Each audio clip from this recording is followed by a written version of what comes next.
Hello there everyone and welcome back to the channel. Sweet Naga, have we got a good talking point for this video. But before we get into that, new promote my 4-star poll, link in description, go vote after this video. Also, subscribe, please. Now, don't get me wrong, I've very much enjoyed all of the FEH Talk topics that we have done so far, and I've been wanting to write this one up for a while, so I guess that just makes it, I don't know, a little extra special for me, I guess. So we know that Intelligent Systems has been making some great FEH decisions this year, some of which I'll go into in just a minute, but Intelligent Systems has also ignored some pretty obvious things that they could use to enhance Fire Emblem Heroes as well. There's always room for improvement.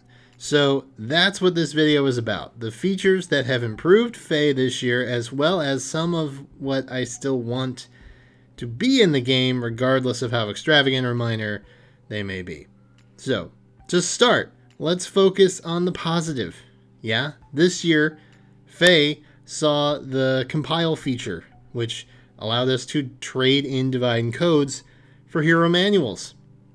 Granted, we had been collecting the regular divine codes for a while before we actually knew what they'd be for, but once we discovered that, they were a great addition.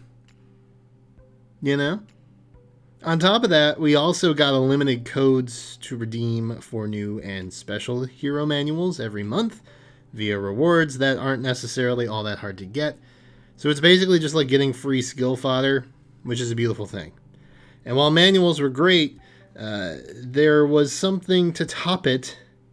That'd be the addition of Spark System, aka the way we can get a new hero via their debut banner for quote-unquote free, and I'm using that term lightly here, after 40 summons, because again, you have to do 40 summons to get the unit.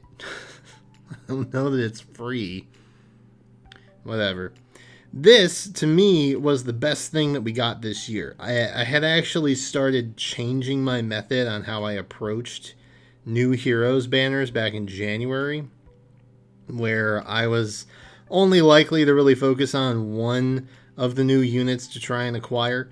And then this spark function comes along, and it kind of fits perfectly with my new lease on summoning.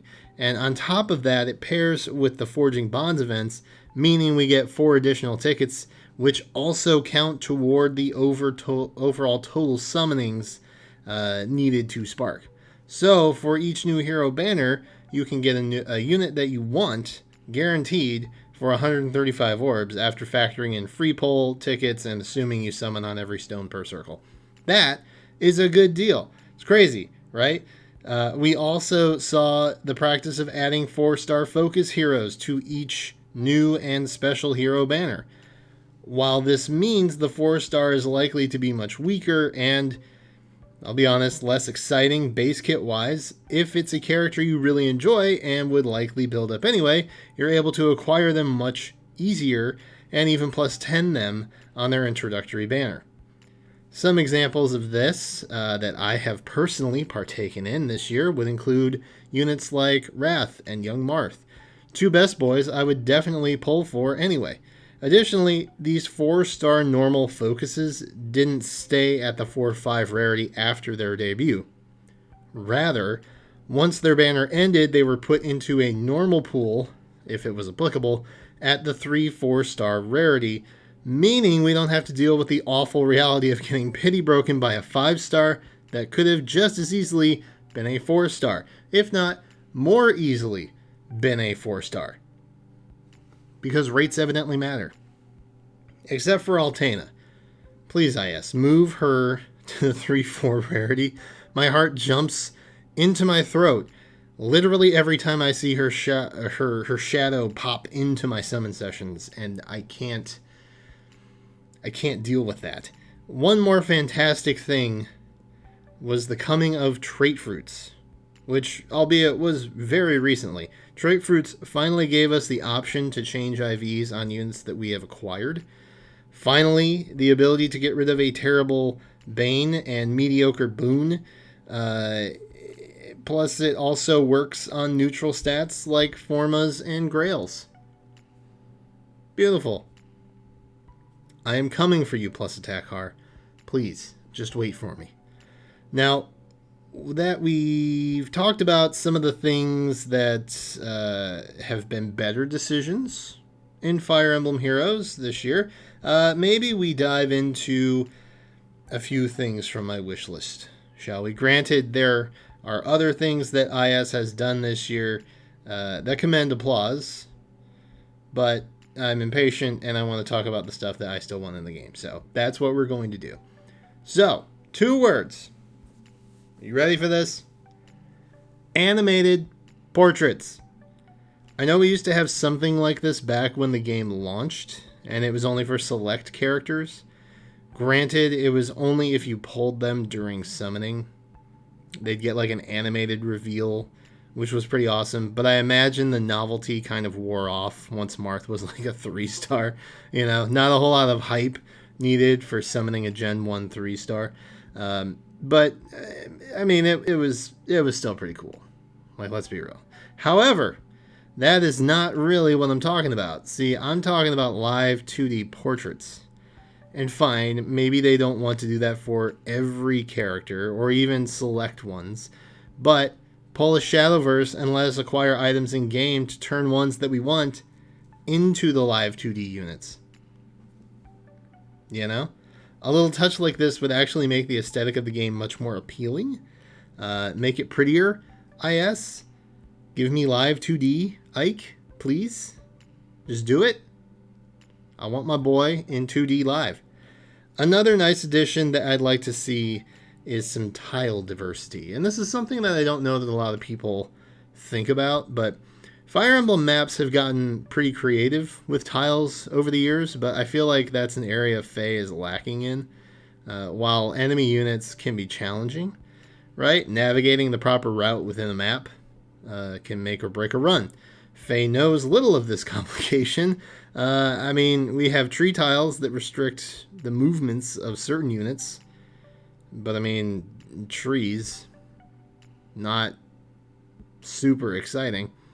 Imagine we had sand or swamp tiles that actually slowed movement for certain units, poison or flame tiles that cause damage to the unit stuck on it for a turn. Imagine baiting an enemy AI into one of those tiles to help you clear the map. Adding a little tile diversity could actually make the maps feel more unique, and adding some complication to map navigation itself could also aid in making battles more challenging rather than just inflating enemy stats, which we all know is something IS likes to do. Next, I want you to imagine, okay, a world, you listening, in which you have a favorite Gen 1 or 2 unit that you want to summon for, but you have to wait for them to come back on a weekly revival banner, and your time frame for that return is almost a year away. Did you picture it? Now imagine a world where 2 to 3 times a year you can take a few of those units and build your own limited time banner, personalized to those older units you still want. Not only would you be willing to pump orbs into it, because it's literally a focused banner custom built to your preference, but it would give IS the chance to lean off older units in banners while still making them accessible to newer and older players alike. IS could even break into normal and special heroes banners. Like, that's a win-win-win for literally everyone. Custom banner creation. Will it ever happen? Probably not. But if that day ever comes, I would be all about it. And friends, I have one final request of IS that I would like to see implemented. And it's maybe one that you could also help with. See, I've been getting game modes that they've become more reliant on the all-important friends list. Oh yes, the friend list. FEH has been rolling for 3 years now, and it has yet to receive a support bump. The humble friends list. While the capacity limit is kind of hampering to longtime players, it's even worse for new ones. See, with the addition of Pawns of Loki this month, we saw how important the friend list really was. Pawns of Loki relies heavily on having a strong friend unit in your lineup, assuming you aren't whaling with a full roster of plus 10 max flower units you yourself own.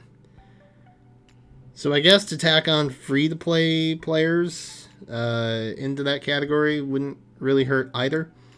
But the problem specifically for new players is an established player likely has a nearly full friend list, and if nothing else, they're likely more selective with who they're willing to friend up.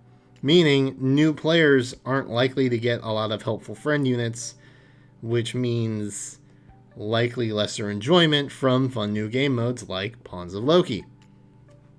Also, why are we actually limiting friendless capacities as we add new game modes that rely on it?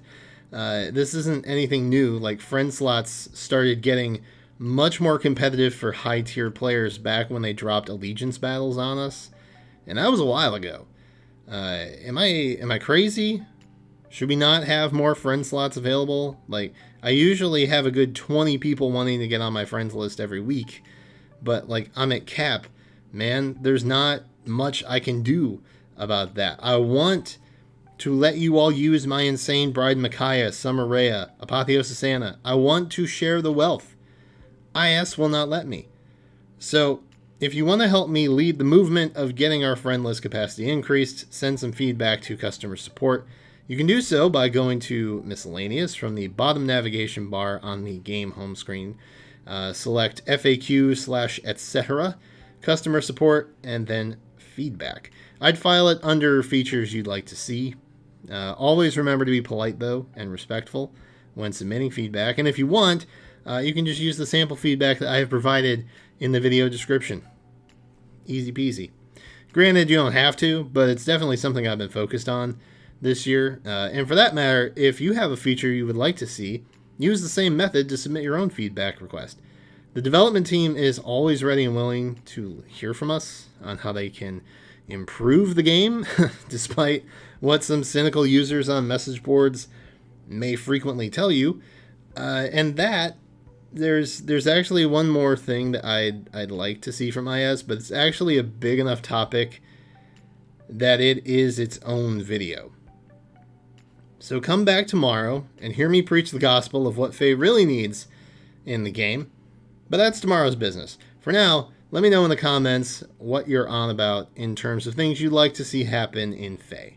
Right now, that's it for me. Thank you all so much for watching. Be sure to subscribe and come on back. And until then, I will catch you next time.